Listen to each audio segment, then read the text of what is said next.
My mother is a very vibrant, active, caring, loving individual that truly lives life with a purpose and meaning. Approximately 30 years ago, she was rear-ended by an impaired driver. She was stopped at a red light. He was a .210, which at the time was above double our legal limit.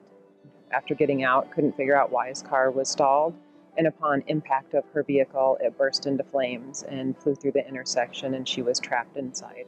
She was burned 97% of her body, with 76% being third degree.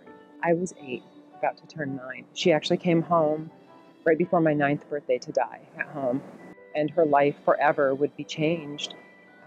And his was just impacted temporarily. To do the right thing, it should be a given. We never think that that's going to happen to us.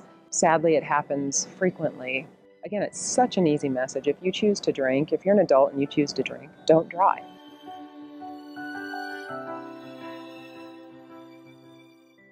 Brian was an individual who always had an artistic intent, and he got into creating video games as a business. He was married for about 5 years before his death. Aaron's father called us. Brian and Aaron had been traveling from their home in Vancouver, British Columbia. There was a car that was coming north. The driver felt that she had to take her sweater off. So she turned the wheel over to her passenger while she was driving at normal highway speeds. Both women were at the wheel of that SUV when it went out of control.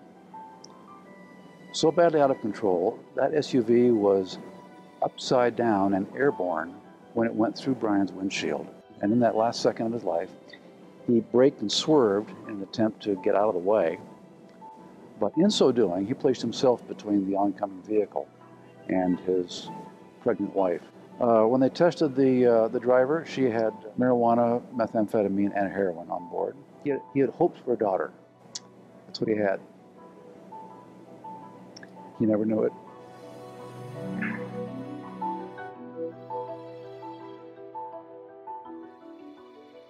We were the most typical average American family ever. My parents were both born and raised one town apart and dated for a long time, and then finally got married. They loved being parents more so than anything. And my mom, she got her teaching degree and spent her whole career as a middle school English teacher. We were going south, and at the same time, an 18-wheeler, a tractor-trailer, was going north just opposite us. And at the same time, there was an 18-year-old young man, and he was going to visit a friend. He had picked up his phone just to call that friend. Never even saw the red light. Then he went to make a left. The 18-wheeler swerved, hit the front of this young man's car, but minor injuries, but hit our car head on. I was left with unbelievable physical and emotional pain for something that didn't need to happen. When we're driving, we should only be driving. Margay was an extremely bright child. She wanted to be a fighter pilot, and more importantly, she wanted to be a Blue Angel. 5 weeks into her 8th grade year, she would be riding home on her school bus. They would be stopped at a stop, getting ready to let some kids off, when a distracted semi-truck driver who was engrossed in a conversation on his cell phone ran into the back of Margay's bus at approximately 60 miles an hour.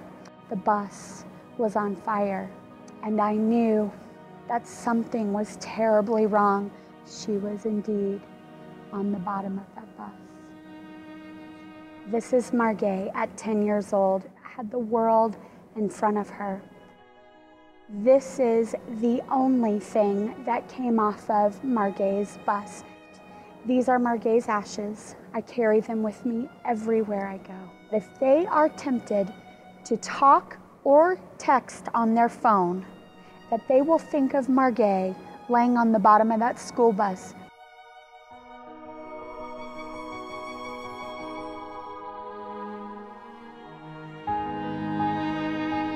The solution is readily available. It's on your phone. It's called OFF.